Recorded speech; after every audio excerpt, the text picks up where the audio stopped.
네, 인사드리겠습니다. 안녕하세요. 네, 잠깐 같이 기도하시겠습니다. 사랑과 은혜가 풍성하신 하나님 아버지 감사합니다. 하나님을 모르고 살던 저희들, 죄 가운데 살아가며 하나님 심판 앞에 처한 저희를 불쌍히 여겨주시고 예수 그리스도를 보내주셔서 모든 죄의 삭을 예수님께서 치르게 하시고 저희를 사랑으로 구원해 주신 하나님께 감사드립니다. 구원받아서 영원한 천국에 갈 수 있는 확실한 믿음과 소망 허락해 주시고 주님의 풍성한 사랑을 깨달아 영원한 기쁨과 행복을 누리며 이 땅 가운데 살다 천국에 갈 수 있도록 은혜를 베풀어 주셔서 감사드립니다. 하나님의 자녀로 삼아 주시고 주님의 몸된 교회 가운데 하나님 아버지의 말씀과 인도하심을 따라 양육해 주시고 저희 신앙생활 잘할 수 있도록 도와주셔서 감사드립니다. 삶의 순간마다 항상 동행해 주시고 보호해 주시고 가장 선하고 좋은 길로 저희의 인생을 주관해 주시고 다스려 주심을 감사드립니다. 저희를 사랑해 주시는 하나님을 늘 생각하고 저희에게 베풀어 주신 은혜를 생각하며 그 은혜에 보답하고자 하나님의 영광을 높이고자 저희 남은 삶을 주님을 위해 살아갈 수 있도록 도와주시기를 원합니다. 신앙생활을 배워가며 성경을 배워갈 때에 이번 이삭보 말씀을 통해서 신앙생활의 중요한 교훈을 마음에 새겨주시고 주님을 위해 살아가는 모든 신앙생활에 힘이 될 수 있도록 도와주시기를 원합니다. 특별히 오늘 교회에 대해, 교제에 대해 배우는 가운데 하나님 앞에서 어떻게 살아야 하는지, 교회 가운데 교제를 통해 어떻게 신앙이 성장하는지 마음에 새기고 저희의 모든 교제 생활을 성경적으로 잘 할 수 있도록 도와주시기를 원합니다. 모든 말씀 시작하는 시간부터 마치는 시간까지 도와주시고 인도해 주시옵소서. 저희를 사랑하시는 예수님의 이름으로 기도드렸습니다. 아멘. 네, 사도행전 2장을 함께 보시겠습니다.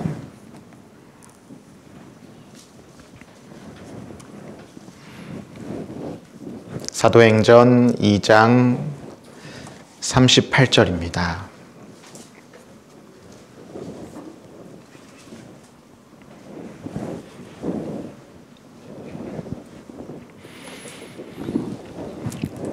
사도행전 2장 38절부터 42절까지를 제가 읽어보겠습니다. 베드로가 가로되 너희가 회개하여 각각 예수 그리스도의 이름으로 세례를 받고 죄 사함을 얻으라. 그리하면 성령을 선물로 받으리니 이 약속은 너희와 너희 자녀와 모든 먼데 사람 곧 주 우리 하나님이 얼마든지 부르시는 자들에게 하신 것이라 하고 또 여러 말로 확증하며 권하여 가로되 너희가 이 패역한 세대에서 구원을 받으라 하니 그 말을 받는 사람들은 세례를 받음에 이날의 제자의 수가 3,000이나 더하더라. 42절은 같이 한번 읽어보겠습니다. 저희가 사도의 가르침을 받아 서로 교제하며 떡을 떼며 기도하기를 전혀 힘쓰니라. 네. 사람이 세상에 태어나서 성경에서는 7, 80년의 인생 또 오래 살면 100년 정도의 삶을 살아가는데 그 가운데 수많은 일들이 벌어지고 많은 선택들을 합니다. 근데 그 중에 가장 중요한 것, 태어나서 살아갈 때 가장 중요한 것은 예수님을 알고 복음을 깨달아서 구원받는 일이라고 할 수 있습니다. 그렇게 말씀을 통해 구원을 받았다. 그럼 그 사람에게 이제 가장 중요한 것은 교회를 알고 교회 가운데 거하면서 신앙생활하는 것, 나를 구원해 주신 주님의 영광을 위해 사는 것이라고 할 수 있습니다. 그래서 살아가면서 꼭 알아야 할 것, 구원에 대해, 신앙에 대해, 교회에 대해 성경은 우리에게 교훈해 주고 계시죠. 모든 사람은 반드시 이 성경을 통해서 가장 귀하고 고상한 지식과 지혜를 알아가야 합니다. 그래서 성경 강연회나 여러 가지 상담을 통해서 예수님을 알게 되고 복음을 깨닫고 구원을 받습니다. 그리고 신앙생활을 배워가는, 특히 이번 이삭부 시간을 통해 신앙생활은 어떻게 하는 걸까? 그 중에 교회를 알아가고 교회 가운데 역사하시는 주님을 배워갑니다. 이삭부는 총 12개의 주제로 되어 있는데 첫 번째 주제는 구원이 얼마나 확실하고 안전한지, 그 다음에 그 구원의 목적이 무엇인지, 우리가 받은 구원, 우리가 얻은 영생에 대해 한 번 더 확실하게 살펴봅니다. 그리고 2강과 3강은 우리가 받은 구원부터 우리가 앞으로 해나가야 할 신앙생활을 전체적으로 요약하고 정리해 주죠. 그래서 2강에서는 구원의 3단계라는 이름으로 내가 받은 영혼 구원을 시작으로 그 구원해 주시는, 그 믿음 주시는 예수님께서 믿음의 시작이자 마침표까지 함께 해 주신다. 그래서 영혼 구원에 이어 생활 구원할 수 있도록 도와주시고 더 나아가서 몸의 구원까지 약속해 주신, 그래서 영혼 구원 받은 우리는 생활 구원을 해 나가다가 몸의 구원을 바라보며 살아가죠. 우리의 신앙생활은 영혼 구원을 기억하고 생활 구원을 이루어 나가는, 몸의 구원을 기다리며 생활 구원을 이어가는 그런 시간이구나. 또 3강에서는 이 생활 구원이, 신앙생활이 구원받은 순간 우리 속에 임재하신 성령께서 인도하신다. 그래서 성령의 임재와 인도에 대해서 배웁니다. 구원받은 건 사람의 지식으로, 사람의 노력으로 한 게 아니라 성령의 임재와 역사. 구원받는 순간에 들어오신 성령께서는 우리의 남은 신앙생활도 인도하신다. 성령의 인도하심. 그래서 오늘 하루의 신앙생활은 구원의 3단계 입장에서는 생활 구원이고 성령의 임재 이후에 역사하고 인도하시는 하루하루구나. 그래서 우리의 신앙생활 앞으로 어떻게 해나가야 할지 아주 중요한 교훈들을 배우는 시간입니다. 그럼 구체적으로 성령의 인도하심을 받아서 생활구원, 성품구원을 어떻게 이루어가는가? 성경에서는 몇 가지 중요한 신앙생활의 요소들을 말씀하고 계십니다. 그 중에 한 가지를 오늘 배우려고 하는데 바로 교회, 그리고 교제에 대한 말씀입니다. 시작하는 말씀으로 사도행전 2장을 좀 찾아보았는데요. 2장 38절 제가 다시 읽어보겠습니다. 베드로가 가로되 너희가 회개하여 각각 예수 그리스도의 이름으로 세례를 받고 죄 사함을 얻으라. 그리하면 성령을 선물로 받으리니. 얼마 전까지는 예수님께서 이스라엘 백성들과 함께 하셨습니다. 그러다가 예수님께서 이스라엘 백성들의 죄, 더 나아가서 온 세상 사람들의 죄를 지시고 십자가에서 돌아가셨죠. 저 사람이 과연 우리 죄를 위해서 죽으신 분이 맞을까? 사람들은 그때까지 알 수 없었습니다. 근데 3일 만에 예수님이 부활하시고 수백 명 사람들 앞에서 부활하신 모습을 보여주시죠.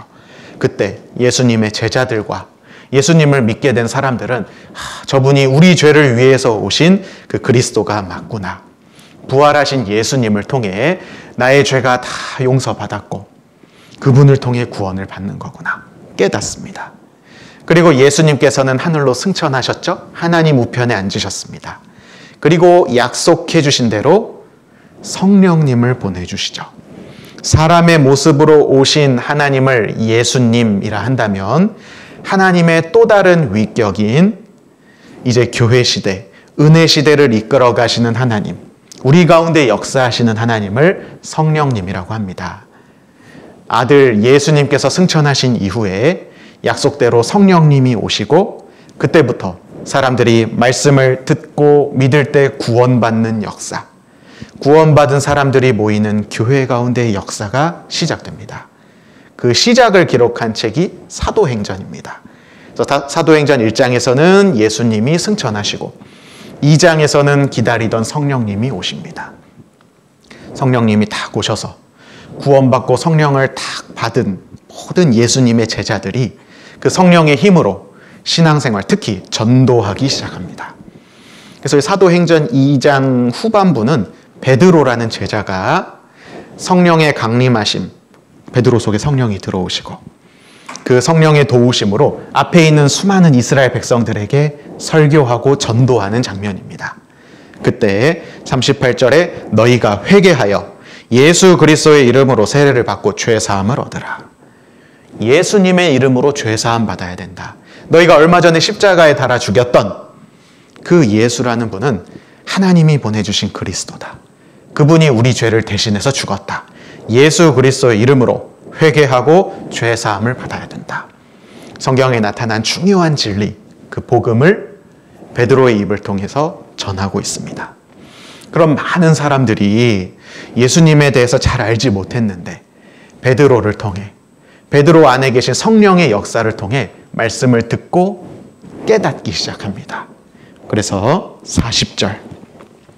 40절에 또 여러 말로 확증하며 권하여 가로되 너희가 이 패역한 세대에서 구원을 받으라. 이제 예수님을 받아들이고 죄사함 받아들여서 구원을 받아야 된다. 설교를 딱 마쳤습니다. 41절에 그 말을 받는 사람들은 세례를 받음에, 그 말을 받는 사람들, 그 말을 베드로를 통해 전해진 말씀을 마음으로 받아들인 거죠. 이걸 다른 말로 믿음이라고 합니다. 마음으로 받아들이는 믿음으로 구원을 받은 3,000명의 사람들. 그래서 구원을 확실하게 받았으니까 세례도 받겠죠. 세례를 받음에 이날에 제자의 수가 3,000이나 더하더라. 베드로 앞에 있던 3,000명의 사람들이 설교를 듣고 마음으로 복음을 받아들이고 구원받고 세례도 받습니다. 그렇게 구원받은 사람들이 생겨났고 모임이 생기게 되었고 교회라는 것이 시작되었습니다. 그럼 이때 구원을 받은 사람들, 그 3,000명을 포함한 구원을 받은 사람들이 어떻게 신앙생활을 시작했을까? 저도 이번에 이삭부 처음 왔는데요. 저도 구원받고 이제 신앙생활 막 시작하는데 어떻게 해야 될까요? 성경에 나와 있습니다. 그게 42절이죠. 42절에 저희가 사도의 가르침을 받아 서로 교제하며 떡을 떼며 기도하기를 전혀 힘쓰니라. 중요한 세 가지 단어를 제가 앞에다가 적어 보겠습니다. 이제 베드로의 전도를 통해 성령의 역사하심을 통해 구원받은 사람이 3,000명 그 이상의 이제 사람이 모여 있습니다. 이 사람들이 이때부터 뭘 하기 시작하냐면 첫 번째, 가르침을 받습니다. 때가 되면 날을 정해서 함께 모이겠죠? 먼저 말씀을 깨달은 사람들이 하나님이 세우신 목사나 교사들이 말씀을 전해줄 겁니다. 한 사람이 성경을 읽고 가르치는 가운데 가르침을 받습니다. 그리고 서로 교제하며 기도하기를 전혀 힘쓰니라. 이때부터 신앙생활을 시작합니다. 신앙생활, 성령의 인도하심을 받고 생활이 변화하고 성품이 변화하는 생활구원, 성품구원. 그럼 구체적으로는 어떤 요소가 있을까? 우선 이 세 가지를 생각해 보면 좋겠다 싶습니다. 그래서 가르침을 받는 생활 맞습니다. 구원을 받은 사람은 이제 다 배웠다, 구원 받았으니 끝이다가 아니라 나를 구원해 주신 하나님의 사랑을 더 깊게, 또 신앙생활할 때 필요한 말씀을 교훈받을 수 있도록 항상 말씀을 듣고 배웁니다. 그 그리스도인의 말씀 생활, 말씀을 배우는 신앙생활을 이삭부에서도 배웁니다. 이삭부 참 좋죠. 이삭부 이제 5강 말씀을 들으시면 말씀이라는 제목으로 말씀을 배웁니다. 그리고 기도도 중요합니다. 기도. 전에는 하나님과 아무 상관없는 어쩌면 심판자 하나님 앞에 당장 심판받을 죄인이었는데 죄인이 심판하시는 하나님 앞에 저 이거 해주세요. 저 이런 고민이 있어요. 기도할 수 없을 겁니다. 근데 하나님의 무한한 사랑으로 우리 죄를 다 덮어주시고 이걸 믿기만 하면 하나님의 자녀가 되는 영광 주셨죠? 구원받으면 하나님 자녀가 됩니다. 이제는 심판자가 아니라 아버지가 되신 하나님이 우리에게 기도하라고 말씀하시죠. 그래서 그 사랑이 많으시고 능력이 많으신 아버지 하나님께 우리는 기도하며 신앙생활을 배워갑니다. 기도생활 역시 중요하겠죠? 그래서 이삭부 6강에서 기도에 대해서 배웁니다. 5강이랑 6강도 오셔야겠죠? 오셔야 됩니다. 오늘 4강의 주제는 바로 교제라고 할 수 있습니다. 처음에 베드로가 전도해서 많은 사람들이 구원받고 신앙생활을 시작한 사람들이 서로 교제했다. 구원받은 사람들은 서로 교제하는 것이 중요합니다. 그래서 오늘의 제목이 이렇게 되어 있을 겁니다. 교회 괄호하고 교제 이렇게 되어 있습니다. 맞죠? 바뀌었나요? 교회, 교제 맞습니다. 그래서 오늘은 교제에 대해서도 배우고 교회에 대해서도 배웁니다. 그래서 제가 오늘 좀 바빠요. 2개를 해야 되거든요. 2개. 교자 좀 비슷해 보이지만 내용이 좀 다를 수 있잖아요. 이것도 하고 저것도 하고 이렇게 생각하시면 됩니다. 먼저 교제가 뭔지를 알았다. 성경에서 교제가 뭐냐? 교제라는 것을 우리가 올바로 알았다. 그러면 교회가 어떤 곳인지 알게 됩니다. 아, 저는 교회가 이런 곳이라고 생각해요. 각자 생각할 수 있는데 성경에서 말씀하시는 교제를 뭔지 알게 되면 아, 이게 바로 교회구나. 교회를 알게 되죠. 그리고 교회를 점점점 알아가면 교제의 깊이를 알아가게 됩니다. 그래서 교회를 어설프게 조금 아는 신앙으로 교제 가운데 여러 어려움이 찾아올 수 있는데 거기서 내 생각대로 행동하기보단 다시 한번 교회를 생각해보고 하나님이 교회가 어떤 곳이라고 말씀하셨지 묵상해보면 아, 나의 교제 생활, 신앙 생활에 대해서 좀 더 믿음의 눈으로, 좀 더 다른 눈으로 교제 생활을 돌아볼 수 있게 됩니다. 그래서 오늘 처음 이제 신앙생활을 막 배우신 분들 교제가 뭔지를 배우고 교회를 알아가는 시간. 또 이번에 2번째, 3번째 들으신 분들 계시죠? 말씀 여러 번 들으시고 신앙생활을 오래 하셨어도 교회를 다시 한번 배우면 나의 교제 생활, 더 교훈을 받고 더 나은 교제 생활을 할 수 있게 됩니다. 그래서 먼저 교제가 무엇일까? 성경에서 말씀하시는 교제가 무엇일까를 생각해 보도록 하겠습니다. 국어사전을 찾아보면 요즘에 국어사전을 인터넷으로 찾아봅니다. 인터넷에 교제라는 단어를 이렇게 제가 쳐봤습니다. 교제.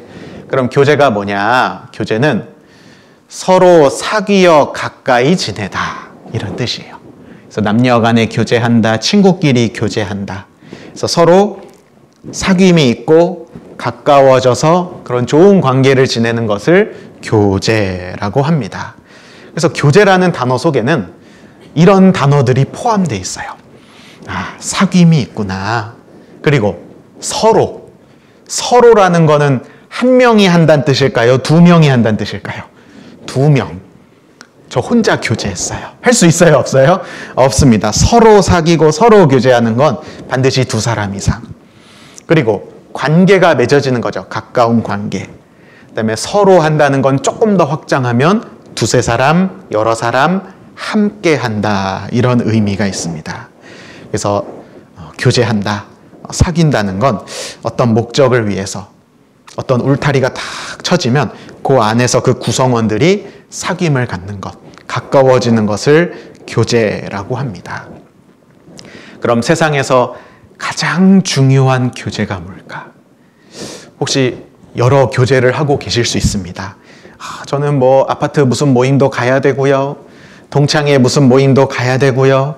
친척들 무슨 모임도 가야 되고 여러 모임과 사귐이 있는데 이 세상에 있는 모든 교제와 모임 중에 가장 중요한 것은 내가 사람 간의 교제보다는 나와 하나님과의 교제입니다. 사람이 하나님과의 교제가 가장 중요한 교제라고 할 수 있습니다. 원래 하나님이 사람을 창조하신 목적이 뭐냐면 사람에게 복을 주시려고 창조하셨는데요. 그 복이 뭐냐면 하나님과 함께 영원한 생명, 축복, 사랑을 누리는 겁니다.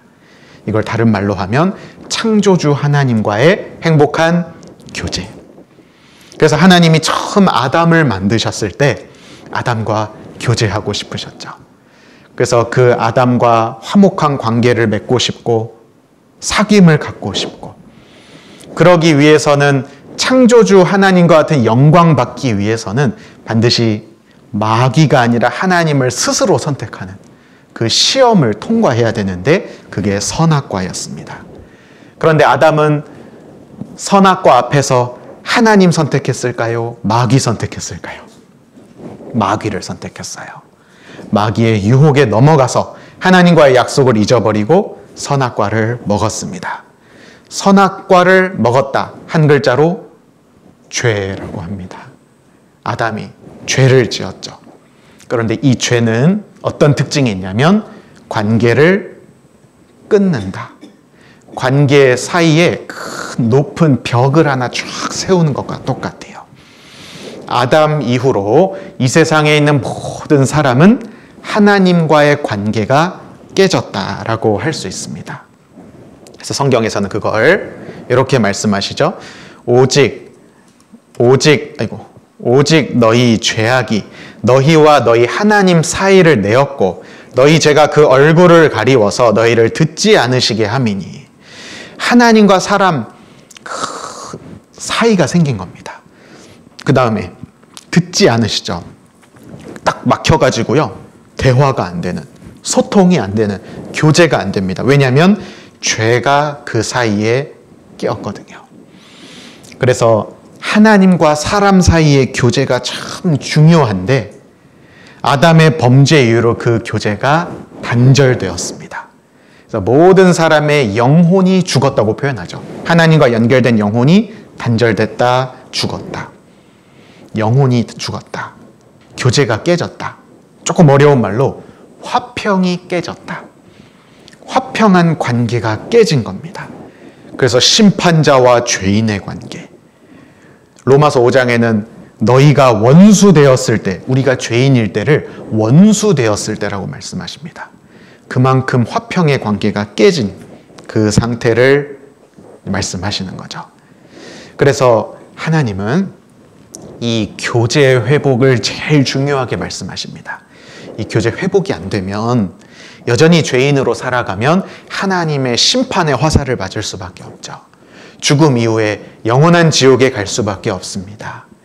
아파트 계모임도 중요하고 동창회도 중요하지만 내 영원한 운명과 연결되는 하나님과의 관계가 가장 중요합니다.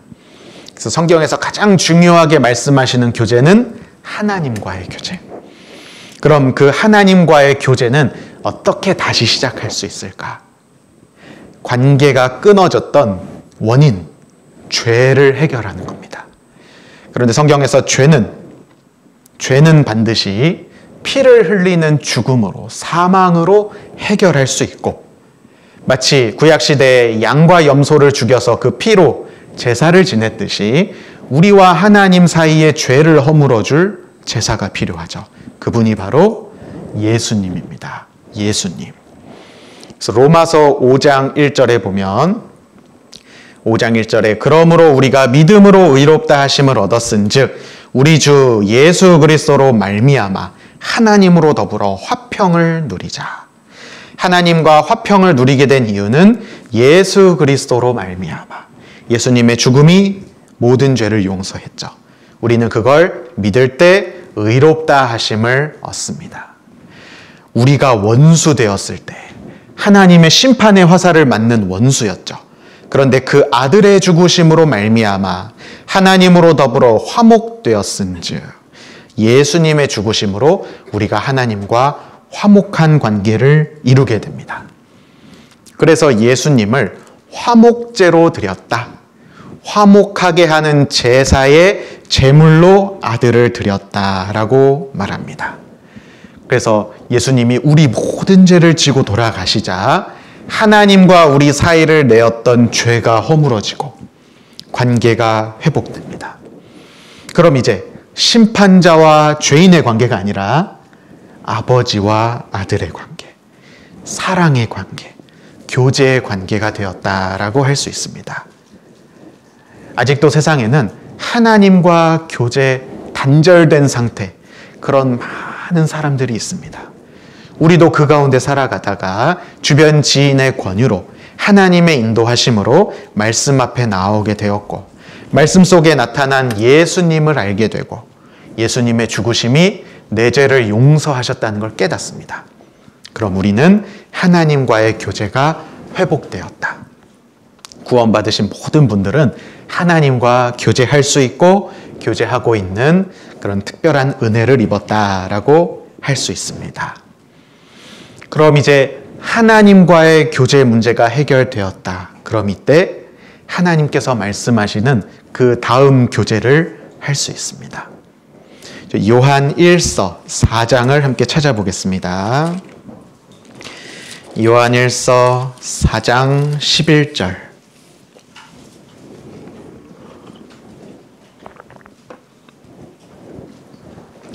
요한 1서 4장 11절입니다. 네, 찾으셨으면 이 한 절을 같이 한번 읽어보겠습니다.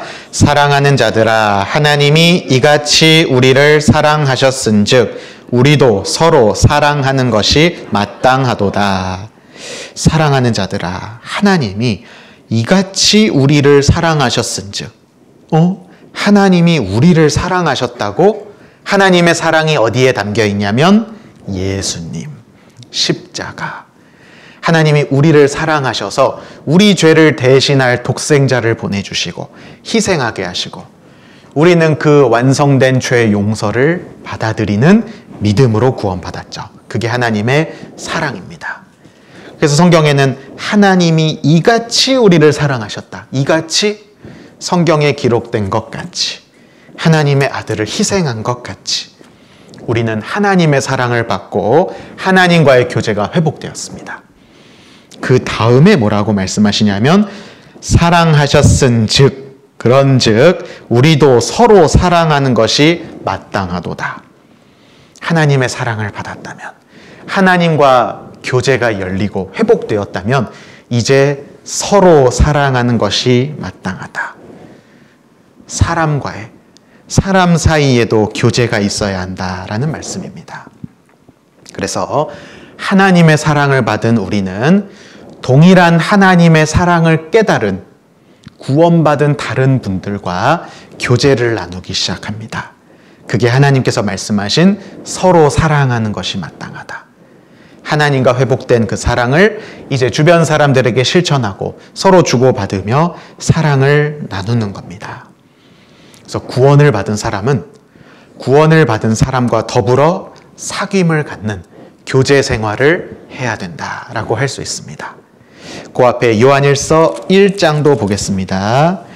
요한일서 1장 3절입니다. 우리가 보고 들은 바를 너희에게도 전함은 너희로 우리와 사귐이 있게 하려 함이니 우리의 사귐은 아버지와 그 아들 예수 그리스도와 함께 함이라. 이 요한일서를 기록하신 이유, 또 성경을 기록하셔서 우리를 구원하시고 신앙생활을 알려주시는 이유는 너희로 우리와 사귐이 있게 하려 함이니, 너희로, 이 성경을 읽는 모든 사람이 우리로, 성경을 기록한 사도 요한과 더불어 또 다른 그리스도인 더불어서 사귐을 갖게 하려고 기록한 성경들입니다. 그러니까 성경을 통해 신앙생활을 배워간다는 건 구원받은 사람끼리의 사귐을 배워간다. 그런데 이 사귐은 특별한 사귐입니다. 왜냐하면 그 밑에 우리의 사귐은 아버지와 그 아들 예수 그리스도와 함께 함이라. 처음부터 아버지 하나님, 아들 예수 그리스도로 인해서 구원을 받고 먼저 사랑받은 사람이 서로 사랑하는 거니까 사실 내가 옆에 있는 형제님과 자매님과 교제한다는 건 하나님과 예수님 더불어서 같이 교제하는 거죠. 그래서 고린도전서 1장 9절에도 너희를 부른다는 건 구원했다는 뜻입니다. 너희를 불러 그의 아들 그리스도 예수 그리스도 우리 주로 더불어 교제케 하시는 하나님은 미쁘시도다. 우리를 부르시고 교제케 하시는데 예수 그리스도와 더불어 내가 예수 그리스도를 통해 받은 그 구원 덕분에 교제하고 그 받은 구원의 사랑을 나누며 교제하고 예수 그리스도로 더불어 교제합니다. 성경에 나타나는 교제가 뭘까? 교제는 먼저 하나님과의 화평의 관계 회복하는 내가 받은 구원. 그게 첫 번째 교제고, 두 번째는 구원받은 사람이 함께 모여 주님께 받은 사랑을 나누는, 서로 함께 나누는 그 교제와 사귐. 그걸 교제라고 말씀하십니다. 그럼 교제 생활을 해야 되고 그 교제를 명령하신 하나님께서 우리를 위해 세우신 것이 있는데 그게 바로 교회입니다. 교회. 교회가 뭘까? 교회가 뭔지 알기 위해선 교제를 이해해야 되고, 교제를 이해하기 위해선 내가 하나님과 화평의 관계가 일단 돼야 됩니다. 정말 구원받은 사람들이야말로 하나님이 말씀하신 올바른 교회를 이해할 수 있는 사람이라고 할 수 있습니다. 성경에선 교회를 이렇게 말씀하십니다. 고린도전서 1장에 보면 하나님의 뜻을 따라 그리스도 예수의 사도로 부르심을 입은 바울과 및 형제 소스데네는 고린도에 있는 하나님의 교회. 이 바울과 소스데네라는 사람이 편지를 쓰는데 그 편지가 고린도전서입니다. 근데 편지 쓸 때 누구한테 쓴다? 요거 밝히는 거죠. 지금 고린도에 있는 사람들에게 이렇게 말하는 게 아니라 고린도에 있는 하나님의 교회에게 편지 쓴다. 교회에게 편지 쓴다? 근데 교회가 뭔지 뒤에 설명하고 있어요. 곧 그리스도 예수 안에서 거룩하여지고 성도라 부르심을 입은 자들, 또 각처에서 우리의 주, 곧 저희와 우리의 주 되신 예수 그리스도의 이름을 부르는 모든 자들. 내가 교회에게 편지한다. 교회는 곧 성도라 부르심을 입은 자들에게, 또 예수 그리스도의 이름을 부르고 있는 모든 자들에게. 성경에서 교회는 뚝딱뚝딱 지은 건물을 말하는 게 아니라, 그럼 교회에게 편지 쓴다는 건 뭐 무슨 주소로 보내겠다는 뜻인데 그게 아니라 구원을 받고 성도라고 부르심을 받는 자들에게, 또 주님의 이름을 부르면서 구원받고 신앙생활하는 모든 자들, 사람들. 교회는 사람들을 말합니다. 교회는 건물을 말하는 것이 아니라 성도들, 부르심을 받은 자들, 그 구성원들을 말하는 말이라고 할 수 있습니다. 그래서 교회라는 말을 성경이 기록된 그 원래 원어, 헬라어에 보면 에클레시아라고 표현하는데, 에클레시아는 막 이런 건물, 그런 뜻이 아닙니다. 구별된 무리들, 이런 뜻입니다. 하나님이 죄악된 세상에서 예수님의 피를 믿음으로 구원받은 사람들을 구별하셨는데 그 사람들, 에클레시아. 그게 바로 교회라고 할 수 있습니다. 그래서 하나님은 구원받은 사람들에게 교제, 사귐, 요거를 명령하시면서 그걸 할 수 있도록 교회를 만드신 거예요. 교회. 구원받은 사람들 그 무리를 조성하시고 그 교회 가운데서 함께 교제하게 하신 겁니다. 아, 교회는 구원받은 사람들을 말하는 거구나. 그래서 어떤 건물을 가리켜서는 좀 더 정확한 표현은 교회당이라고 말할 수 있겠죠. 교회가 사용하고 있는 집당자, 교회당. 그 교회당 안에 구원받은 무리들이 모여 있으면 그걸 교회라고 합니다. 쉽게 우리 초등학교 1학년 일반 아이들이 바글바글 있습니다. 근데 요즘은 바글바글 아니에요. 요즘은 한 20명도 안 됩니다. 한 반에. 많이 바뀌었어요. 그죠? 한 20명 아이들이 너 몇 학년 몇 반이야? 저 1학년 1반이요. 1학년 처음에 와가지고 신났어요. 그럼 그 아이들이 책가방 메고 와서 학교 와서 문 드르륵 열고 교실로 들어가죠. 그 교실 앞에 뭐라고 붙어 있냐면 1학년 1반 이렇게 붙어 있습니다.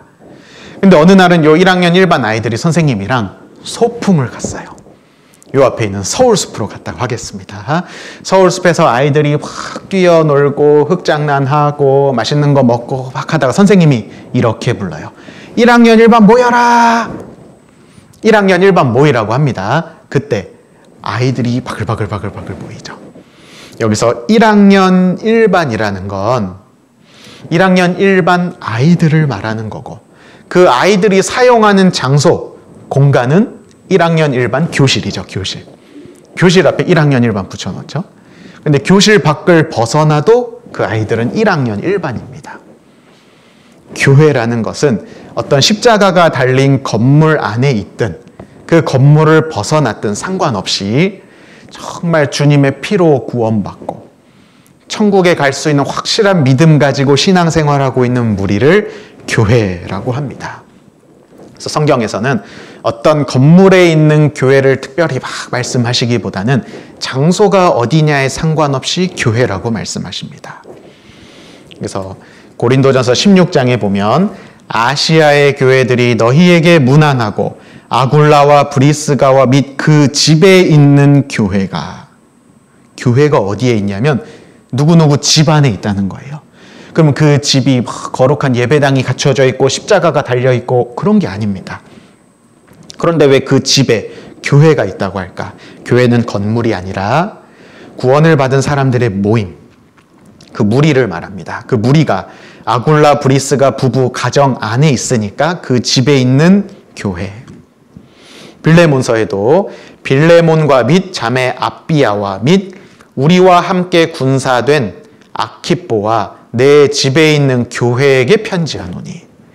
누구누구 집에 있는 교회, 그 집에서 구원받은 사람들이 모이고 있었던 겁니다. 그 모임, 사람들의 모임을, 그 무리를 교회라고 합니다. 그래서 교회당은 필요하면 교회가 모임이 장소가 필요하니까 건물을 짓기도 하고 누구 가정에서 모이기도 하고 그거 이제 교회당. 진짜 중요한 교회는 건물이 아니라 그 구성원을 말한다라고 할 수 있습니다. 그리고 교회에 대해서 또 오해하는 게 어떤 모임 속에서 형식이 잘 갖춰진 곳을 교회라고 생각해요. 교회. 반대로 좀 형식이 부족하다. 여긴 교회도 아니야. 그렇게 말하는 뭔가 막 이런 강대상도 준비되어 있고 시작할 때 거룩하게 찬송도 부르고 기도도 막 거룩하게 하고 막 설교도 하고 막 축도도 하고 헌금도 하고 이런 형식과 절차가 갖춰진 것을 교회다. 이렇게 생각할 수 있는데 그렇지 않습니다. 형식과 절차보다 더 중요한 것은 예수님의 피로 확실하게 구원받은 사람이 모여 있느냐. 그 모임을 교회라고 부릅니다. 그럼 제가 퀴즈를 한번 내보겠습니다. 퀴즈의 답은 셋 중에 하나 고르시면 돼요. 1번 동그라미 흰색으로, 1번 동그라미, 2번 세모, 3번 세모. 제가 어떤 걸 설명해 드릴 텐데 그게 성경에서 말씀드리는 교회가 맞다, 동그라미, 그건 교회가 아니다, X. 잘 모르겠다, 세모. 잘 모르겠다. 예를 들어보겠습니다. 어떤 곳에 갔는데요. 거기는 입구부터 대문짝만한 십자가가 붙어 있어요. 그런 건물이에요. 십자가가 붙어 있다. 여기는 하나님이 보시는 교회일까? 동그라미 X 세모. 마음속으로 한번 대답해 보세요. 뭘까요? 일단 세모, 그죠? 좀 모르겠다. 일단 붙어 있는데 아직은 잘 모르겠죠. 들어가려고 문 앞에 딱 섰는데 안에서 막 찬송 소리가 들려요. 노래를 얼마나 잘하는지 막 마음이 몽글몽글해질 만큼 아름다운 찬양 소리가 들립니다. 동그라미 X 세모 뭘까요? 동그라미 막 찬송 소리 들리면 그건 아직 세모 딱 들어갔어요. 그런데 사람이 엄청 많아요. 사람 한 수천 명이 모여 있는 것 같아요. 막 1층부터 막 2층 중층까지 저기 목사님 한 분이 이제 올라오는데 막 수많은 사람들이 찬송 부르고 있어요. 사람이 많아요. 동그라미 X 세모? 아직 세모. 사람 많으면 좋은 교회지. 아직 세모. 이제 설교가 시작됐어요. 근데 그 설교하시는 분이 이렇게 설교합니다. 우리의 죄를 용서받기 위해 우리가 교회도 열심히 다니고 착하게 살아서 천국 가야 됩니다. 아멘. 동그라미 X 세모? 여기 XX예요. 왜냐하면 교회는 성경대로 구원받은 사람들의 모임인데 지금 어떤 설교, 그 설교를 듣는 어떤 사람들, 예수님이 다 용서해 주신 성경대로 구원받은 게 아니구나라는 걸 제가 설명드린 거예요. 예수님 말고 그냥 사람의 노력과 열심, 종교적인 행위로 천국 갑시다. 그렇게 말하는 사람이나 그걸 듣고 아멘 하는 사람이나 정말 예수님 통해서 구원을 받았을까? 아니라면 그곳은 교회가 아닙니다. 하나님 보실 때는 십자가가 달려 있어도 찬송이 흘러나와도 사람이 막 수천이든 수만이든 하나님 보실 때는 아니구나. 이번엔 다른 곳으로 한번 가보겠습니다. 여기는 입구가 어딘지 찾기가 어려워요. 이거 어디로 들어가? 허름한 가정집이라고 하겠습니다. 예를 들어서 시골에 허름한 가정집이에요. 동그라미 X 세모. X지 그런 데는 교회도 아니야. 아직 모르죠. 세모예요. 들어가 봤어요. 들어가 봤더니 하나 둘 셋 한 10명 모였어요. 10명. 동그라미 X 세모 10명이면 X 아직 세모입니다. 세모. 이분들이 이제 설교를 듣고 막 이렇게 교회에서 모임을 하고 있는 겁니다. 설교를 들어보니까 우리의 모든 죄를 예수님이 영원히 사해 주셨습니다. 그 은혜에 감사하며 신앙생활 합시다. 그렇게 말씀하시고 계셔요. 그럼 동그라미 X세모? 동그라미죠. 거기는 정말 예수님 통해 구원받고 성경적으로 구원받은 사람들이 모여있는 곳이죠. 십자가가 없는데 큰 건물이 아닌데 교회라고 할 수 있을까? 교회라고 할 수 있어요. 하나님 보실 때 그곳이 가정이든 야외에서 어떤 공간이든 아니면 나름 갖춰진 교회당 건물이든 상관없이 그 무리들이 구원을 확실하게 받고 주님의 이름을 부르며 신앙생활 한다면 그곳이 교회라고 할 수 있습니다. 그래서 참된 교회는 교제가 있는 곳이고 그 무리들이 구원을 확실하게 받았기 때문에 그 교회 안에 나타나는 특징은 전해지는 말씀이 생명의 말씀이에요. 정말 죽은 영혼을 살릴 수 있는 성경에 나타나신 정확한 복음이 전해집니다. 그게 진짜 교회의 특징이겠죠? 또 다른 특징, 그 말씀이 전해지고 그리스도 우리 주로 더불어 교제하는 곳이니까 주님이 도와주시고 역사하니까 구원받은 사람들이 생겨납니다. 구원받은 사람이 생겨나는 거랑 교인의 숫자가 많아지는 건 좀 다릅니다. 교인의 숫자 많아지게 하는 방법은 여러 가지가 있어요. 인정으로 같은 교회 데리고 온다던가, 선물을 주고 초대한다던가, 여러 가지 할 수 있겠죠? 그거 말고, 내가 정말 성경 통해서 하나님의 존재를 깨닫고, 죄를 깨닫고, 구원을 확실하게 받는 개인 삶의 변화, 확실한 거듭남, 한 분 한 분의 그 변화는 교인이 많아지는 거랑 좀 다르죠. 생명이 태어나는 역사, 진정한 교회, 참된 교회의 특징이라고 할 수 있습니다. 그래서 교회는 구원받은 사람들의 모임이라고 할 수 있죠. 그래서 이게 바로 교회구나. 그래서 이 교회는 하나님께서 정말 귀하게 보시는 곳입니다. 하나님께서. 교회를 세우려면 꼭 필요한 게 뭐냐면 십자가도 아니고 어떤 찬송 부르고 기도하는 형식도 아니고 교회를 생기게 하려면 꼭 필요한 게 구원을 받는 사람들, 사람이 구원을 받게 하려면 꼭 필요한 게 뭐냐면 예수님의 죽으심과 부활하심이에요. 자기 독생자의 피를 흘려서 죽고 부활하시는 그 결과로 생긴 곳이 교회니까 교회는 예수님 위에 세워졌다라고 할 수 있습니다. 그래서 성경에서 교회라는 것이 가장 처음 등장하는 곳이 바로 아까 사도행전 2장입니다. 예수님이 죽으셨죠? 부활하셨죠? 그 죄의 용서를 믿을 수 있는 성령께서 역사하시죠? 그때 사람들이 구원을 받아요. 뭐이죠? 그럼 이제 그때 교회가 생기는 겁니다. 교회는 예수님으로 시작하게 된다. 그래서 구약 성경에서는 아직 예수님이 죽으시지 않았고 부활하시지 않았기 때문에 교회를 세울 거고 나중에 교회를 통해 하나님이 역사할 거고 이게 감춰져 있었어요. 거기 비밀로 감춰져 있었는데 예수님이 죽으시고 부활하시면서 하나님이 감추어 놓으셨던 비밀을 쭉 열어주시는 겁니다. 그게 바로 교회라고 할 수 있습니다. 그래서 에베소서 3장에 보면 이것을 읽으면 그리스도의 비밀을 내가 깨달은 것을 너희가 알 수 있으리라.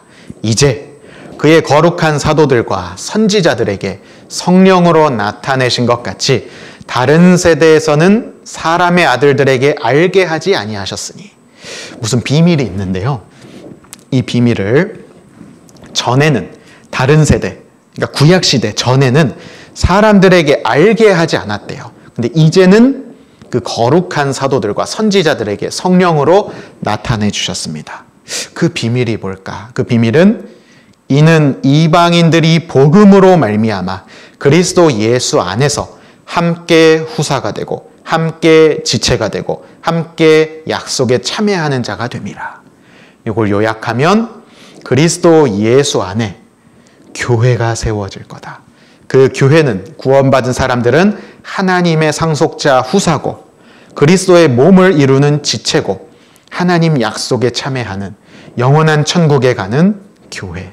그 교회가 예전엔 감춰져 있었던 비밀입니다. 그래서 8절에도 보면 모든 성도 중에 지극히 작은 자보다 더 작은 나에게 이 은혜를 주신 것은 측량할 수 없는 그리스도의 풍성을 이방인에게 전하게 하시고 영원부터 만물을 창조하신 하나님 속에 감추었던 비밀의 경륜. 경륜이라는 말은 계획입니다. 계획. 하나님의 계획. 비밀에 감춰져 있던 그 경륜이 어떠한 것을 드러내게 하려 하심이라. 그게 뭐냐면 이는 이제 교회로 말미암아 하늘에서 정사와 권세들에게 하나님의 각종 지혜를 알게 하려 하심이니. 하나님은 이제 교회를 통해 하나님의 각종 지혜를 알게 하실 겁니다. 그게 감춰져 있던 비밀이고 이제 드러난 거죠. 곧 영원부터 우리 주 그리스도 예수 안에서 예정하신 뜻대로 하신 것이라. 교회는 갑자기 뚝딱 생긴 게 아니라 하나님이 영원 전부터 나중에 예수 그리스도를 보내시고 사람들을 구원하시고 그 구원받은 사람이 모인 교회를 통해 하나님의 지혜로운 것을 다 가르치시고 성장시키시고 일하실 것을 미리 계획하셨던 겁니다. 그 계획대로 구약시대에 준비하시고 예수님 보내시고 부활 승천 이후에 교회를 세우신 겁니다. 지금 이 교회는 그냥 목사, 장로, 집사 이렇게 모여서 세우는 그게 아니라 진짜 성경에 나타나는 교회는 구약시대에 감춰졌던 그 비밀을 하나님이 드러내시고 세우신 거다라고 할 수 있습니다.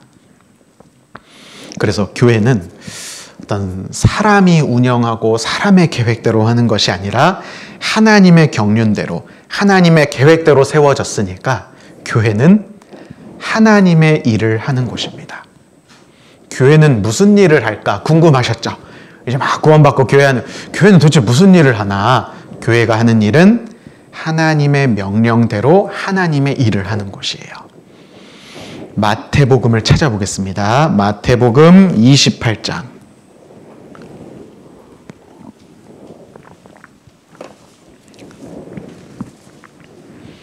마태복음 28장 18절입니다.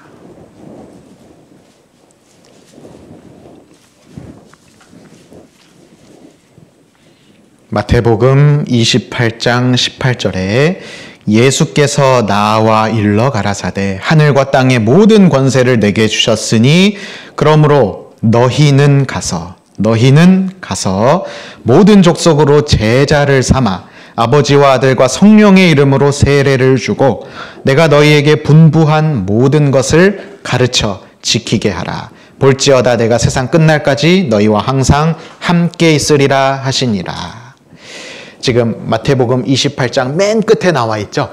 마태복음 맨 끝에는 십자가에서 죽으셨던 예수님이 부활하셨고 승천하시기 전에 제자들에게 마지막으로 이런저런 당부 말씀하시는 겁니다.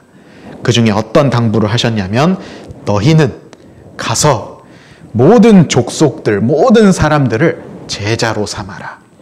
제자로 삼는다는 건 아버지와 아들과 성령의 이름으로 세례를 주라는 거예요. 이 세례는 단지 물속에 이렇게 들어갔다 나온 그 세례가 아니라 하나님, 삼위일체 하나님이 마치 물에 푹 젖듯이 삼위일체 하나님의 그 구원의 계획과 사랑이 마음에 탁 심겨지는 그 영혼이 구원받도록 하는 전도하라는 겁니다. 너희는 모든 족속으로 제자를 삼아라. 전도해라. 그리고 20절에는 내가 너희에게 분부한 모든 것을 가르쳐 지키게 하라. 전도를 했다면 그 영혼들에게 가르쳐라. 이 당부를 누구에게 하고 있냐면 19절에 너희는 눈앞에 있는 제자들에게 당부하신 말씀이자 지금 성경을 읽고 있는 우리에게 하신 말씀입니다.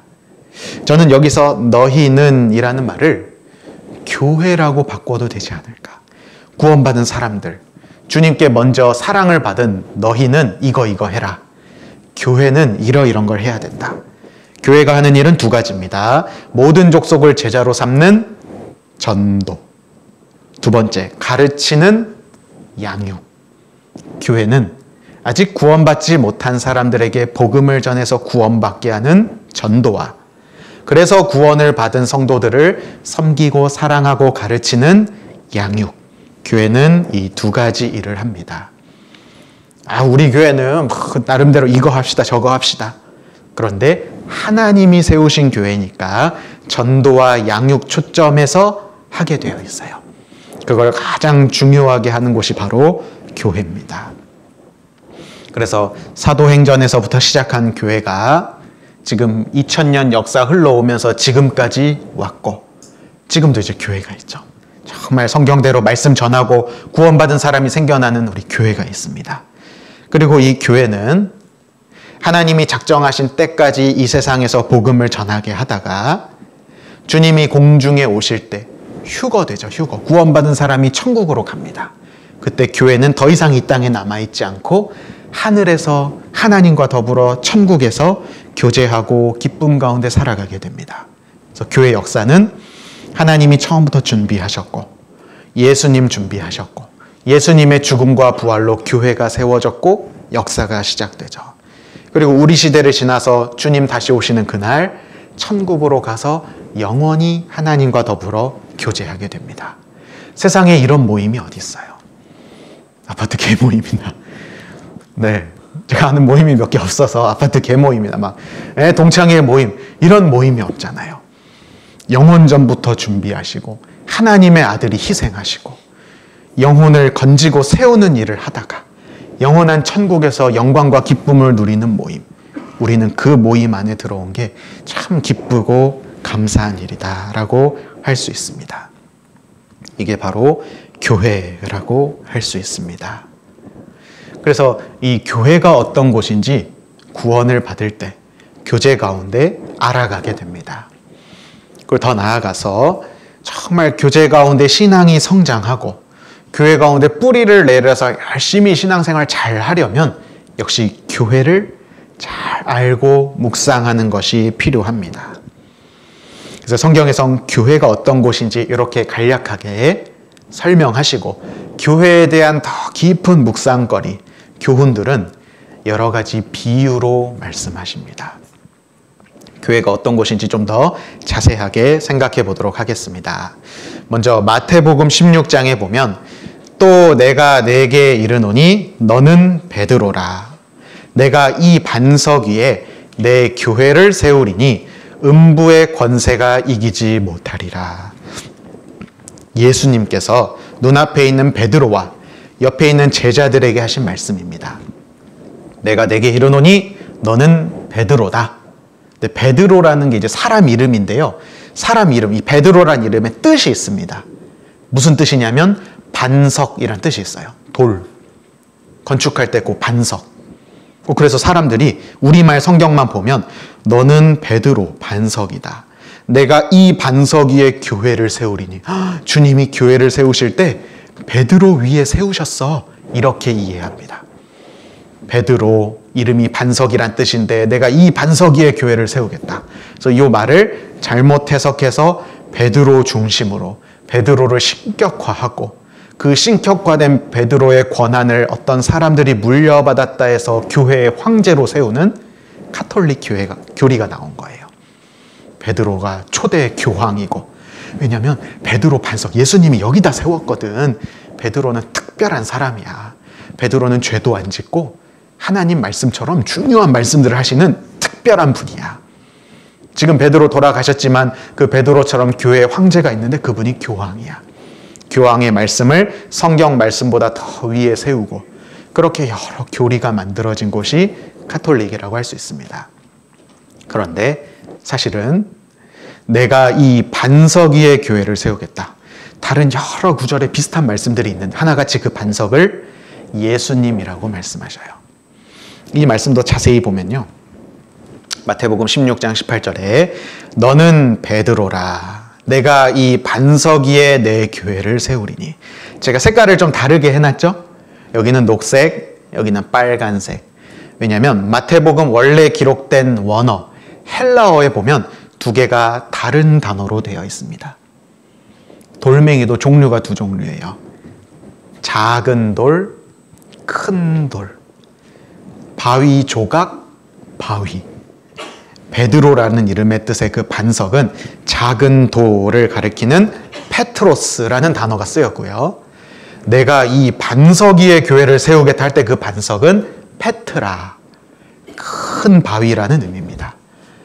그러니까 달라요. 다른 성경 구절에 보면 반석 되시는 예수 그리스도. 이 터는 곧 예수 그리스도라. 교회의 터, 교회의 시작은 예수님이다. 그러니까 이런 거죠. 너의 이름이 베드로야 반석이지? 그런데 진짜 반석인 예수 그리스도 나 위에 교회를 세울 거란다. 이런 뜻입니다. 그럼 이 말씀에서 내가 이 반석 위에 내 교회를 세우리니. 여기서 중요한 단어는 내 교회입니다. 내 교회가 누구의 교회를 말하냐면 예수님의 교회, 주님의 교회. 교회의 주인이 누군지 성경은 말씀하고 계십니다. 교회의 주인은 주님입니다. 예수님. 그래서 베드로에게 또 나중에 이런 말씀도 하셔요. 요한복음 21장에 보면 내가 십자가에서 죽고 부활해서 그 죽음과 부활로 구원받은 사람을 양이라고 표현해요. 양. 예수님의 양. 동물 양 있잖아요. 그래서 베드로에게 이 양들을 잘 먹여야 된다. 교회를 잘 살피고 교회를 위해 일해야 된다. 그때 뭐라고 말씀하시냐면 내 양을 먹이라. 이 양이 누구 양이냐? 이 교회가 누구 교회냐면 예수님의 교회다라고 말씀하시죠. 그래서 먼저 우리가 교회를 바라볼 때 교회는 주님의 교회구나. 주님이 주인 되시는 교회고 주님이 세우신 교회고 주님이 지금도 일하시고 역사하시는 교회입니다. 사람이 나의 교회야 내 맘대로 그러면 안 되겠죠? 우리는 성경에 나타난 대로 주님의 뜻대로 주님의 그 역사대로 기도하며 순종하며 교회를 섬기는 겁니다. 그리고 교회에 대한 더 구체적인 말씀은 비유로 말씀하셨어요. 비유가 뭐냐면 지금까지는 교회를 좀 제가 딱딱하게 말씀드렸습니다. 교회는 막 예정 막 된 곳이고 막 구약 성경부터 막 감춰진 곳이고 주님의 교회고 이렇게 좀 딱딱한 표현들도 있는데 우리가 주변에서 흔히 보는 일상적인 상황과 환경과 빗대어서 설명한 그게 바로 비유입니다. 그래서 교회에 대한 다양한 비유가 있는데 이제 에베소서에 몇 가지 비유가 있는데 한번 찾아보겠습니다. 에베소서 2장입니다. 에베소서 2장 19절입니다.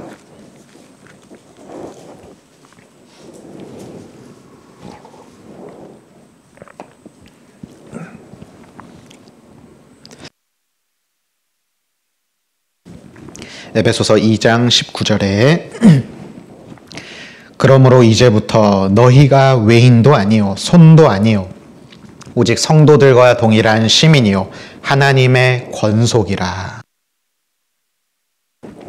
여기서 그러므로 이제부터 너희라는 것 역시 구원을 받고 신앙생활 잘하고 있는 구원받은 무리들, 교회를 말합니다.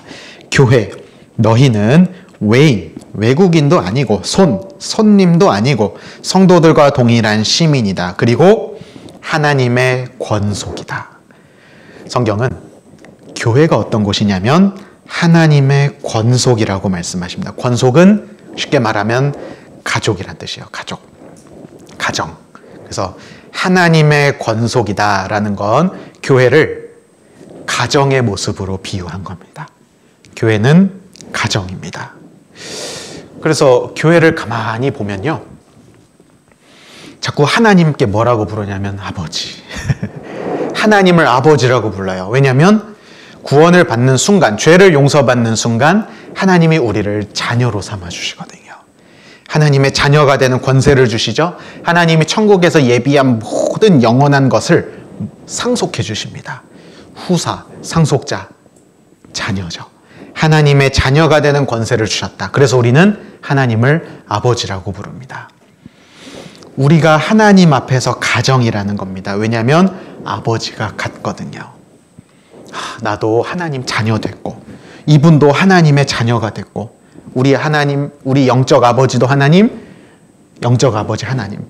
아버지가 같으면 그걸 뭐라고 불러요? 가족이잖아요. 가정. 그래서 우리가 서로 형제 자매라고 부르는 겁니다. 저 처음에 구원받고 교회 왔을 때 좀 이상했어요. 서로 형제님, 자매님 부르는 거예요. 그래서 어디에 이렇게 뭐 소식지인가 뭐 이렇게 했는데, 뭐 모임 장소 땡땡땡 형제 이렇게 써 있는 거예요. 근데 그게 나는 그래서 땡땡땡 형제가 형제지간이 이제 교회를 다니니까 같이 사니까 이제 그 집에서 뭘 모임을 하나 보다. 근데 그렇게 하기에는 이 표를 가득 채운 땡땡땡 형제, 땡땡땡 자매 다다다다 한 열 몇 분의 이름이 써 있는 거예요. 아니 이 가족들이 다 교회에 있는, 처음에 좀 이렇게 생각했습니다. 근데 그게 이제 육신의 형제 자매가 아니라 우리 영적으로, 영적 아버지가 같으니까 우리는 형제 자매입니다. 그래서 가족의 특징 중에 하나가 핏줄이 같다는 거예요. 핏줄이. 같은 아버지 밑에 자녀들은 다 부모님의 핏줄, 아버지의 핏줄, 어머니의 핏줄을 물려받습니다. 우리도 영적인 가족이니까 핏줄이 같아요. 무슨 핏줄이냐면 우리 죄를 위해서 흘려주신 예수님의 피. 내 마음에도 예수님 피가 발려져 있고, 죄 용서받았다는 뜻이죠. 옆에 있는 분도 예수님 피가 발려져 있다면 같은 피, 같은 아버지, 가족이죠. 그래서 형제님, 자매님 이렇게 부릅니다. 우리가 신앙생활을 하다가 가끔은 교회에 대해서 깜빡하고 교회가 주님의 가정이라는 것을 놓칠 때가 있어요. 근데 다시 한번 묵상해 보는 겁니다. 교회는 주님의 가정이다. 그러면 내 신앙생활 가운데 내가 육신의 가족을 생각하는 것처럼 교회를 생각할 수 있습니다. 아무리 일이 바빠도 가족 행사라던가 가족의 건강, 가족의 안위가 내 마음에서 항상 1순위죠. 가족들을 위해서. 마찬가지로 우리가 영적인 의미에서는 세상에 이런 일도 바쁘고 저런 일도 바쁘지만, 이 사람도 중요하고 저 사람도 소중하지만 내 마음의 1순위는 주님의 가정, 교회가 되어야 합니다. 마음에서 교회가 저 꼴등 저기 밀려난다면, 어떤 젊은 청년이 자기 가족도 돌아보지 않고 부모를 공경하지 않고 그냥 자기 세상에서 성공하겠다고 사는 그런 모습과도 똑같죠. 나를 사랑해 주시는 아버지 하나님을 생각하고, 나를 위해 기도해 주는 영적 형제 자매를 항상 생각하고, 내 마음의 우선순위 가정입니다. 그리고 교회 안에서 신앙생활을 잘 하다가 교회를 떠나면 될까요? 안 될까요? 좀 헷갈리는데 교회 그래도 가끔 떠나도 되지 않아요? 바쁠 땐? 이렇게 생각하면 돼요. 이제 막 걸음마를 뗐고 이제 초등학교 간 아이가 가정을 떠나면 될까요? 안 될까요? 바쁘다고, 할 일이 많다고 떠나면 그때부터 이제 막 세상 나쁜 사람들이 다 큰일 나는 겁니다. 그죠? 이 아이는 가정의 보호를 받고 가정의 사랑을 받아야 온전한 성장이 이루어지듯이, 진짜 교회가 가정이라면, 하나님이 가정으로 말씀하신 게 맞다면 나는 여길 떠나면 안 돼요. 영적으로 구원받을 때 태어났고 말씀으로 양육받고 있다면 교회를 떠나는 순간 양육이 끊기고 정말 사단 마귀의 유혹에 넘어져서 신앙이 퇴보할 수 있습니다. 가장 안전한 곳, 가장 힘을 받을 수 있는 곳이 바로 영적인 가정, 주님의 가정, 교회라고 할 수 있습니다. 그리고 에베소서 2장 20절부터는 너희는, 또 너희라고 돼 있죠? 교회를 말합니다. 교회는 사도들과 선지자들의 터 위에 세우심을 입은 자라. 그리스도 예수께서 친히 모퉁이 돌이 되셨느니라. 지금 터 이야기하고 돌 이야기하는 거 봐서 무슨 건물 말하는 것 같아요. 교회는 건물과 같다. 근데 그 건물에서 중요한 게 그리스도 예수가 모퉁이 돌이 됐다. 모퉁이 돌은 기초란 뜻입니다. 여기 베드로라고 안 돼 있고 그리스도 예수라고 돼 있죠. 예수님을 시작으로 세워진 건물. 그의 안에서 건물마다 서로 연결하여 주 안에서 성전이 되어가고 너희도 성령과 함께 하나님의 거하실 처소가 되기 위하여 예수 안에서 함께 지어져 가느니라. 교회는 두 번째 성전으로 비유되어 있습니다. 성전. 그리스도 예수의 죽음과 부활하심, 십자가 위에 세워진 성전. 이게 성전이에요, 성전. 실제로 건물로도 다윗과 솔로몬 시대에 성전이 있었습니다. 그럼 교회가 성전이라는 건 교회를 저 모양처럼 저렇게 금은보화 번쩍번쩍 지으라는 뜻일까? 그게 아니라 구원받은 사람의 이 모임, 무리가 교회당이든 가정이든 야외든 상관없이 하나님 보실 땐 성전이라는 겁니다. 한 사람 한 사람 모이는 것이 마치 벽돌이 서로 연해서 쌓여가는 것처럼 하나님 보실 때는 성전이 세워가는 거죠. 교회는 성전입니다. 그럼 여기서 얻을 수 있는 교훈이 뭘까? 성경에서 성전이 계속 등장할 때마다 성전의 가장 중요한 특징은 하나님이 함께 하시는 곳, 이런 특징이 있습니다. 하나님이 함께 하시는 장소를 가장 상징적으로 보여주는 장소가 역사 가운데 항상 성전이었어요. 그래서 누군가가 죄를 돌이키고 하나님께 제사 지내고 싶다, 성전으로 갑니다. 누군가가 하나님께 정말 회개하는 마음으로 기도하고 싶다, 성전 또는 구약시대 성막으로 갑니다. 모세도 여호수아도 성막에서 하나님께 기도했고, 다윗과 솔로몬 시대에 많은 사람들이 하나님 앞에 제사 지내고 마음을 드리기 위해 성전으로 모였습니다.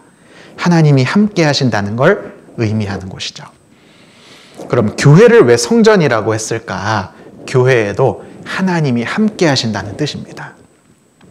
외형이 성전처럼 지어야 된다, 그런 뜻이 아니라 외형이 어떻든 가정이든 뭐 야외든 두세 사람이 내 이름으로 모인 곳에 나도 함께 있겠다라는 약속처럼 구원받은 사람들이 주님의 이름으로 모인 이곳에 하나님이 함께 하십니다. 그럼 서울 중부교회에 하나님이 함께하고 계실까요? 안 계실까요? 함께하고 계십니다. 정말 구원받은 사람이 모여 있다면 하나님이 그곳을 성전이라고 부르시죠. 하나님이 함께 하신다는 뜻입니다. 그러니까 교회는 정말 귀한 곳이에요. 예를 들어서 막 A라는 분은 나는 이런 계모임 나가, 친구 만났어요. B라는 친구도 자기 계모임이 있어요. 근데 A, B 막 서로 계모임 얘기하다가 A가 이렇게 말합니다. 우리 계모임에는 서울 시장님 와이프분이 오셔. 시장님 사모님이 오셔. 그래, 나도 그 계모임 가고 싶다, 뭐 그런 마음 들잖아요. 높은 분이 오는 어떤 모임은 그 모임 자체가 좀 귀해지죠. 근데 우리 모임에는 누가 함께 계셔요? 하나님이 함께 계셔요. 세상에 이런 모임은 없습니다. 우리가 교회 가운데 모이고 교제 가운데 모일 때마다 주님과 함께 더불어 교제하는 곳이니까 가장 중요한 모임, 가장 귀한 모임이 바로 교회라고 할 수 있습니다. 그리고 세 번째로 에베소서 4장 15절에 보면 그는 머리니 곧 그리스도라. 머리 나왔어요. 그에게서 온 몸도 나왔습니다. 각 마디를 통하여 도움을 입음으로 연락하고 상합하여 각 지체의 분량대로 역사하여 그 몸을 자라게 하며 사랑 안에서 스스로 세우느니라.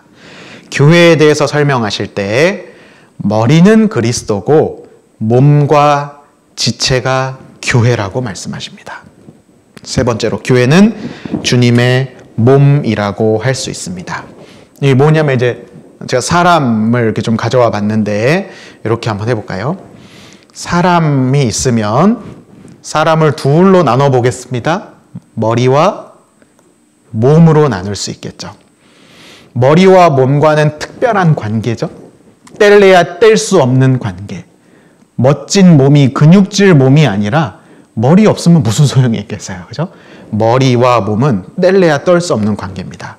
근데 성경에서 머리를 그리스도라고 말씀하시는 거예요. 예수님이 머리시고 그 밑에 있는 몸이 바로 교회다라고 말씀하십니다. 이 몸을 교회라고 했으니까 몸을 이루는 각각의 지체들 있죠. 손이든 발이든 이 지체가 있는데 이 지체는 우리 구원받은 모든 그리스도인 개인을 말합니다. 교회가 어떤 곳인지 가장 익숙한 사람의 몸으로 설명하신 거예요. 우리 다 머리도 있고 몸도 있잖아요. 맨날 가지고 다니는 거잖아요. 교회를 항상 생각하는 겁니다. 교회는 어떤 곳이냐면 주님의 몸이구나. 그래서 주님의 몸이니까 몸이 머리와 반드시 붙어 있어야 하는 것처럼 우리는 주님께, 주님 함께 하시는 교회에 반드시 붙어 있어야겠다. 잘 붙어 있어야 잘 일할 수 있습니다. 제가 막 손으로 이런 거 들었다 내렸다 막 하는데 이 팔의 힘이 좋아서 아닙니다. 만약에 좀 징그럽지만 팔을 이렇게 톡 잘라가지고요. 그 팔 보고 이거 들었다 놨다 해봐. 팔이 할 수 있어요? 없어요? 없습니다. 이것보다 더 가벼운 것도 못 들겠죠. 팔에 능력이 있는 게 아니라 팔이 몸에 붙어 있기 때문에, 더 나아가서 머리에 붙어 있기 때문에 이런 힘이 생기는 거죠. 우리가 신앙생활할 때 힘이 필요합니다. 그런데 내가 힘을 어디서 받을까? 어떻게 힘을 내서 전도도 하고 어떻게 힘을 내서 봉사도 하고 붙어 있을 때 힘이 납니다. 아니에요. 저는요, 성경 한 번 배우면 막 척척 박사예요. 이해도 금방 하고 저 똑똑해요. 저요, 무슨 봉사? 이거 옛날에 다 해봤어요. 이것도 할 줄 알고 저것도 할 줄 알아요. 자기 개인의 능력을 믿고 교회의 일을 한다. 붙어 있지 않고. 그거는 마치 요 팔 하나가 저 막 근육도 많고요. 이것도 해보. 근데 몸에서 떨어지면 소용이 있어요, 없어요? 없습니다. 그래서 우리는 각자의 능력도 있고 힘도 있고 많은 것이 있다 하더라도 하나님의 일을 하기 위해서는 교회에 반드시 붙어 있어야 됩니다. 그래서 붙어 있다 보면 뭘 배우냐면 내가 주인이 아니구나. 얘가 이제 말하는 거예요. 내가 주인이 아니라 나는 머리가 시키는 일을 하는 거구나. 교회는 무슨 일을 하냐면 머리가 시키는 일, 주님의 일을 하는 곳입니다. 그래서 내가 뭐 똑똑하다. 내가 무슨 일을 잘한다. 내가 막 힘이 좋다. 그러면 교회 안에서 전도하고 양육하는 일, 하나님의 일에 쓰임 받으면 되는 거예요. 내 힘으로, 내 지식과 지혜로. 그거를 알고 자기를 드러내는 것이 아니라 교회 가운데 붙어서 하나님의 뜻대로 신앙생활 하려고 배워가는 것이 교회를 알고 신앙생활 하는 겁니다. 그래서 그걸 가장 쉽게 설명한 게 머리와 몸이에요. 만약에 오른손이 자기 제일 잘났다고 왼손도 무시하고 눈도 무시하고 그럼 이 몸이 정상적으로 일을 할 수가 없겠죠. 하다못해 양치질 하려고 해도 뭐 자기가 뭐 하는 것처럼 보이지만 발은 걸어가야 되죠. 뭐 치약도 이쪽으로 짜줘야 되죠. 막 자기 혼자서 하는 게 아니잖아요. 서로 머리 아래에서 주님 안에서 교회라는 이름으로 협력하고 하나 되고 자기 위치에서 최선 다할 때 주님의 일을 잘할 수 있는 아름다운 교회가 됩니다. 교회는 주님의 몸이다. 그리고 에베소서 5장 31절에는 사람이 부모를 떠나 그 아내와 합하여 그 둘이 한 육체가 될지니 이 비밀이 크도다. 어떤 사람이 아내와 합해서 둘이 한 육체가 되는 거 결혼입니다. 그 결혼 속에는 비밀이 담겨져 있는데 내가 그리스도와 교회에 대하여 말하노라. 교회는 마치 이렇게 설명할 수 있습니다. 신랑이 있고 신부가 있죠. 어떤 사람이 아내와 하나가 됐습니다. 신랑과 신부죠. 그런데 이게 어떤 관계냐면 그리스도와 교회의 관계라는 거예요. 그래서 보통 신랑과 신부에 대한 교훈들을 쭉 말씀하시다가 에베소서 5장 31절, 32절 끝에 이렇게 말씀하시는 이유는 이게 그리스도 앞에 있는 교회의 모습이란다. 이걸 쉽게 바꾸면 교회는 주님의 신부라고 할 수 있습니다. 교회는 주님의 신부예요. 그래서 이것도 좀 익숙한 개념이죠. 누군가의 신부가 되어본 경험이 있다던가 주변에 신랑과 신부가 사는 모습을 본 적이 있다. 그러면 그 경험을 토대로 비유 속에서 교회를 알아가는 겁니다. 신랑의 신부, 우리는 그리스도의 신부, 교회라고 할 수 있습니다. 그래서 교회는 어떤 곳이냐면 사랑이 있는 곳이에요. 사랑. 신랑과 신부는 신랑이 신부를 끔찍하게 사랑합니다. 그래서 신랑이 신부를 사랑하면 그 신부는 그 받는 사랑 안에서 기쁨과 감사를 느끼죠. 만약에 신랑의 사랑이 아니라 엄한 데 가서 다른 남자의 사랑 받고 행복해한다. 그거는 아름다운 신부의 모습이 아니죠. 정말 아름답고 이상적인 신부의 모습은 자기 신랑의 사랑 가운데 기쁘고 즐거워합니다. 교회는, 우리는 그리스도의 사랑으로 만족하고 기뻐하는 거예요. 저 구원은 받았어요. 저 교회 다녀요. 하지만 여전히 세상에 이게 좋아요, 저게 좋아요. 그거는 진짜 신랑을 버리고 엉뚱한 데 쫓아가는 거죠. 진짜 교회는 넘치는 사랑을 갖고 있는 참된 신랑, 그리스도 앞에서 모든 사랑을 받는 거예요. 그래서 그 사랑을 실천하는 겁니다. 정말 아름다운 신부는 그 받은 사랑으로 자녀도 사랑하고 이웃도 사랑하고 사랑 넘치게 살겠죠? 우리가 그리스도께 받은 사랑으로 서로 사랑하고 아직 구원받지 못한 영혼을 사랑하고 이렇게 살아가는 겁니다. 그래서 교회 안에는 반드시 사랑이 있는데 방향이 주님께 받은 사랑을 나누어 주는 겁니다. 주님께 받은 사랑 관계가 딱 끊겨졌다. 세상에서 막 여기서 사랑 받으려고 그러고 내 취미, 오락 이런 데에서 사랑 받으려고 하다가 주님의 사랑이 끊겨졌다. 근데 교회에서 서로 사랑하라 그러는 거예요. 봉사해라, 희생해라. 받은 사랑 없이 하다 보면 지치죠. 그때는 올바른 신부, 신랑의 사랑으로 자녀를 사랑하듯이 우리는 주님의 사랑으로 서로 사랑하고 희생하는 겁니다. 그리고 신랑과 신부 사이에는 질서가 있어요. 하나님께서는 올바른 신부는 남편에게 순종하는 질서를 가르쳐 주셨습니다. 이게 비단 가정생활뿐만 아니라 교회에 대한 교훈이에요. 교회는 주님 아래에 질서를 지켜야 된다. 그래서 우리는 주님을 질서상으로 높이고 그리스도 예수께 복종하고 또 교회 안에서 주님의 일을 맡아 하는 어른들이나 임원들에게 순종하고 그런 질서정연한 모습을 통해 아름다운 교회를 가꾸어 간다. 교회는 주님의 신부, 이런 교훈이 있습니다.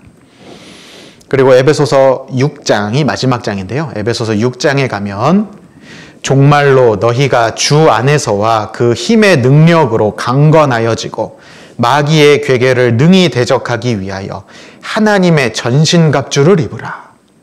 교회에 대해서 설명하시면서 하나님의 전신갑주를 입으라. 전신갑주는 온몸에 그 갑옷을 입으라는 겁니다. 이렇게. 교회는 어떤 곳일까? 교회는 하나님의 군대. 우리 각자는 하나님의 군사라고 할 수 있습니다. 그래서 성경에서는 이렇게 그리스도인 구원받은 사람을 군사의 모습으로, 왼쪽 거는 동양식, 오른쪽은 서양식, 제가 두 개 다 가져왔습니다. 그래서 우리가 교회 안에서 잘 무장해서 사단 마귀의 세력과 세상과 이 진리를 대적하는 세력과 싸워야 된다. 싸워서 영혼을 건지고 신앙을 세워야 된다. 그렇게 말씀하시죠. 그래서 허리띠를 띠듯이 진리라는 것으로 허리띠를 탁 띠고 진리의 말씀으로 중심을 탁 붙잡고 갑옷을 입듯이 흉배를 의로운 흉배, 의의 흉배를 붙이는 겁니다. 하나님의 의로 갑옷으로 딱 입고 또 신발을 신어야 되죠. 여기도 신발 신었죠. 평안의 복음이라는 것으로 신발을 신는 겁니다. 정말 복음으로 구원받고 거기서 평강을 다 깨달으면 그게 우리의 신발이 됩니다. 발을 보호해 주죠. 그리고 구원의 투구를 써야 된다. 머리를 보호할 수 있는, 치명타로부터 보호할 수 있는 하나님으로부터 오는 구원과 그 구원의 즐거움이 우리의 투구와 같은 역할을 합니다. 그 다음에 믿음의 방패, 믿음의 방패. 믿음이라는 것이 점점점 성장하면 마귀의 화살, 유혹의 화살로부터 나를 지킬 수 있는 방패가 됩니다. 그리고 성령의 검, 곧 하나님의 말씀을 가지라. 우리 앞에 있는 이 말씀이 사단 마귀의 유혹으로부터, 세상으로부터 날 지키고 이기고 무찌를 수 있는 성령의 검, 하나님의 말씀입니다. 이렇게 우리는 교회 안에서 진리, 의, 복음, 구원, 믿음, 말씀, 이런 여러 가지 무기를 다 갖추고 사단 마귀와 진리를 대적하는, 한 영혼 구원받는 데 방해하는 여러 가지 세력들과 영적인 전쟁을 하는 곳입니다. 교회는 보이지 않는 전쟁이 일어나는 곳입니다. 내일부터도 대전도 집회가 있는데요. 한 영혼을 전도하고 그 옆에 전도하신 분 옆으로 앉잖아요. 봤을 때는 그냥 옆에 앉아서 2시간 말씀 듣는 것 같지만 보이지 않는 전쟁입니다. 마귀는 이 말씀 듣는 사람, 말씀이 귀에 들어오지 않도록, 믿어지지 않도록 다른 생각, 막 방해를 하죠.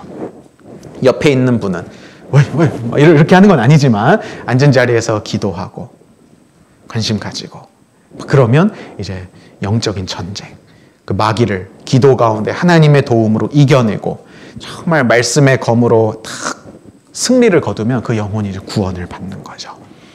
교회는 영적 전쟁이 있는 곳이다 라고 할 수 있습니다. 이렇게 우리는 교회를 올바로 알아갈 때 내가 어떻게 신앙생활 해야겠다, 어떻게 주님께 쓰임받으며 살아야겠다, 이제 이런 걸 배워가는데, 서두에도 말씀드렸지만 모든 사람, 세상에 태어난 사람에게 가장 중요한 것은 구원을 받는 거고, 구원받은 사람은 교회를 알고 교회 안에서 신앙생활을 하는 것이 가장 중요합니다.